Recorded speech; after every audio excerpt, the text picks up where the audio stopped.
Hey y'all, iRick Sky here, and I want to talk about the new Sony a6400, and you can expand this video's description and then click the link there to find where to order it online. But I wanted to share a few initial impressions. Now, I've been using Sony Alpha since the Sony, well, actually I started with the Sony a7R2, but I've used several of the APS-C Sony cameras as well. Now, the a6400 obviously is an APS-C camera, meaning that it's not a full-frame camera. Not that that's a problem, but just something worth mentioning. Now, the camera itself, the a6400, brings something really nice to the table, and that's the ability for the screen on the back to flip up, so that if you're filming like I am right now, currently I'm using an a7 III. You can expand this video's description and then check the links there to find the lens and, of course, the a7 III camera body that I'm using to film this. But on the a7 III, the screen on the back will not flip up, so I can't see myself face on camera. So what I do, I use a field monitor, and I'm able to confirm that I'm optimally positioned within the camera's field of view. So that's something that the a6400 does do. That is something that's, in my mind, seriously needed for the larger full-frame Sony cameras. Why they didn't enable that functionality on the a7 III that I'm using to film this video, I have no idea. But hopefully that's something that will come to future Sony full-frame cameras. Now, my comments aren't in regards to the fact that the a6400 is not a full-frame. My less than positive feedback, or less than positive opinions rather, that's Sean Coonery, the big Maine Coon cat. He came in here to get on the video. He says hello. But yeah, the thing that's disgruntled me about the a6400 is that I look at the specs, and there's a few key things that I'm looking for. Number one is the battery. What type of battery does the a6400 use? And unfortunately, it still uses that old style NP-FW50 battery. Now, if you've used the Sony a7R2 like I used for a while, you probably found that you had multiple NP-FW50 batteries with you because the battery life was less than decent. Now, that's not the case with the a7 III. The new style battery that I use in the a7 III that I'm filming this video with, it provides exceptional battery life. So, to step into a new camera, and obviously for me the a6400 would be a B camera for 4K video, to step into the a6400 would be cool, and to have that that forward-facing LCD display, that would be nice. But to step backwards and have to deal with a battery that provides an inferior experience is not a good thing. So why Sony decided to stick with the NP-FW50, it blows my mind, considering this is a newly released Sony APS-C camera. And that may not be a huge deal for a lot of folks, but if you've started using like the a7 III or the a7R3 or the a9, you've probably found that those batteries are greatly superior as far as battery life is concerned. And it may not be a deal breaker because those NP-FW50 batteries are so small, it's easy to carry multiples and not have to worry about excessive travel size and excessive travel weight. So it may be a non-issue for you, but I wanted to call that out because that was something that was disappointing. The second thing that I found to be disappointing is the fact that there's no USB-C port on the camera. Not that that's a huge deal, but if you've got USB-C on your other devices, in my case, I've got it on my a7 III, I've got it on my drone, I've got it on my Osmo Pocket. It's one of those deals where it's like, God, I've got to use micro USB for this one camera. It's just another minor complaint. And again, I wouldn't consider the battery and the type of USB connection to be serious issues, because they're not. but they're worth pointing out, and it may be something that other people on YouTube and other places have not pointed out yet. So, I hope that helps. And the other thing was, if you're like me and you use a Sony microphone attached to the top of your camera for a lot of your shoots. Now this particular video, I'm just using my lavalier mic, but if you use that Sony microphone, when you put that on the a6400, it's going to partially obstruct the view of the viewfinder. And not that that's a big deal, because ultimately you're probably using that viewfinder to confirm that you're optimally positioned within the camera's field of view. So once you start filming, you should be looking at the lens anyway. So that's not a huge deal, but it's worth mentioning. Some things that it's great that the a6400 has this new autofocus, or this new eye tracking. That's going to be really rad, and it's something they've touted with the. Now don't step on my remote control.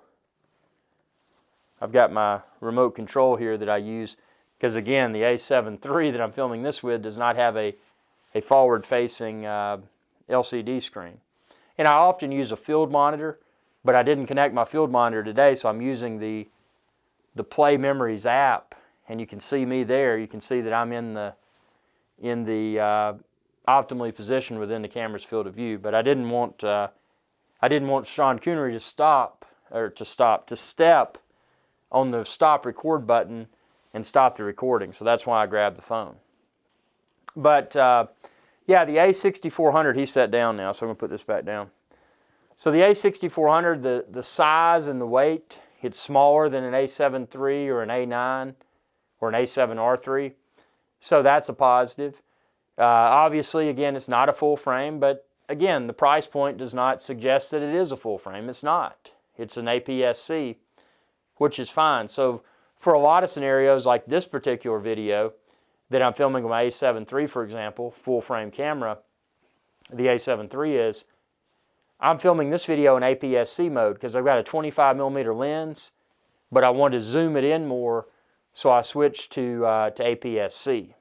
So if I was using the a6400, I would be using this lens natively and getting the same, pretty much the same visual effect. So that's kind of cool.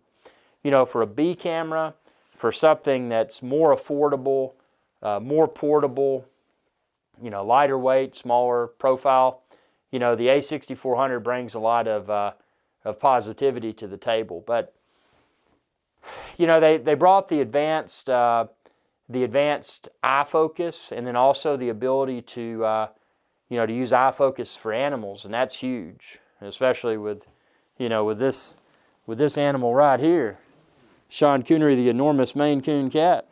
See, now I'll be able to use eye focus with if I was using a6400, I'd be able to use animal eye focus, which is really cool. But what they don't tell you, or actually they probably told you, is that for the A9, for the A7R III, and for the, I think it's A7 III, A7R3, and A9, there will be a firmware update released that'll add, I think it'll probably add all of that functionality to the camera. So, to see, I know that, the a6400, that's a good incentive to want to pick one up. Hey, I get all these new features, but, think about the gear you're using now after a firmware update, which will hopefully release within a few months. What would you rather be using? So, yes, it is significantly less expensive than an A7 III, but would it be worth opting for the slightly more expensive A7 III as opposed to the a6400? To me, the a6400 would make an exceptional camera for most people. Having 4K video, having the interchangeable lens luxury, and obviously a Sony camera. Sony makes my favorite cameras on the market today. So with that being said, I think it's a good choice. But do I think that something like the A7 III would be a better choice? It becomes a matter of personal preference. But for me, the battery and the the battery and the, let's see, what else was it? The things that I mentioned earlier, are those, what's better? Would I rather have a forward-facing screen on the back? From that perspective, the a6400 is is great, because you can just pop that screen up and you can see yourself when you're doing a vlogging style shoot or something like I am now, where I'm talking to the camera. So, that provides a lot of value. But the sacrifice is that, well, hey, my battery life's not as great, and I can't use the same USB-C cable that I use for all my other devices. So it's not a problem, it's just an inconvenience. But having that screen that faces forward is a huge convenience. So for someone that already has a primary camera, whether it be the A7R3, the A9, or the A7 III, if they're looking for a secondary camera for video, for 4K video, I think that the a6400 would be a great choice. Again, keep in mind that the battery life of that a6400 is not going to be as good as the larger battery that's found in the A9, the A7 III, or the A7R III. So, not that that's necessarily a problem. I mean, maybe you're not shooting extended duration clips. But if you were, it may be a reason to consider going for the more expensive A7 III versus the a6400. But for a B camera, a secondary camera for, capturing B-roll, I think the a64 would be exceptional. And that's because, again, you've got more portability. It's not as big, it's not as heavy. A7 III is super lightweight. So is the A9 and the A7R III. But, just something to throw in there. So I'm excited about the a6400, and I know a lot of people. There's been a lot of people with pre-release models of the camera, this, that, and the other, and I take all of those videos with a grain of salt, because it doesn't necessarily represent what the production product is going to be able to do. And I don't have the production product in my hands at the time of posting this. But, based upon my research from official sources, that's how I've come to these conclusions. So I hope this video helps if you're on the fence as to whether or not you should buy the a6400, or, maybe you want to go with a different Sony camera like the a7 III, the a7R III, or the A9. But whatever you're looking for, expand this video's description and then click the link there, and you can find where to order it online. I've been super happy with Sony Alpha cameras. It's my go-to camera, and number one, when I buy lenses, now I know, okay, if I'm using it with a full frame or an APS-C Sony camera, it's going to work. So I'm not having to work with multiple manufacturers. I'm not having to work with multiple types of batteries. That's the other thing. That's the kind of thing that's kind of making me kind of steer away from the a6400, is that, well, now I've got to have, the older MP FW50 style battery and the newer A7 III battery in my bag. I'd rather just have one type of cable and one type of battery. And people may say, well, dude, your A7 III has a micro USB port as well as a USB-C port. And that's a valid statement. But since my other devices are USB-C native exclusively, like the Osmo Pocket, I would rather stick with one cable in my bag, and that'd be a USB-C. And USB-C is the most current type of cable anyway. So, those are just, people are probably laughing at this and they're like, man, you're nitpicking, dude. Why are you nitpicking? Because I want to nitpick, because I haven't seen another video where people have nitpicked yet.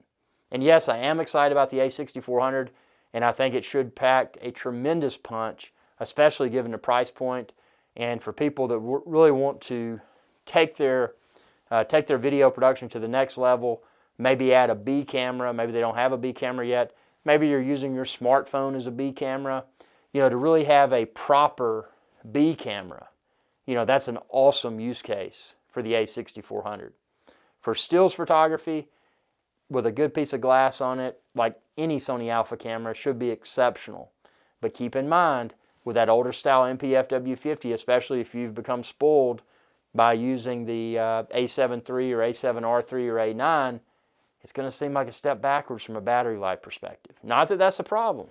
You know, it may be perfectly acceptable, but just something to keep in mind. So I hope this video is of value. If it was, be sure to like this video, subscribe to my channel, and ring that bell icon to be notified whenever I post another video. Comment within the comment section below. Tell me what you think. And be sure to, again, expand this video's description and then click the links there, and you can find where to order all the cameras, the lenses, the accessories, and a whole lot more. Thanks for your viewership, and y'all have a good day. Hey y'all, iRick Sky here. Thanks again for your viewership. Be sure to subscribe to my channel if you haven't already, and ring that bell icon to be notified whenever I post another video. If you're looking for iRick Sky's Adventure Channel merch, like this t-shirt and a lot of other cool stuff, expand this video's description. You can find it all there. Y'all have a good day.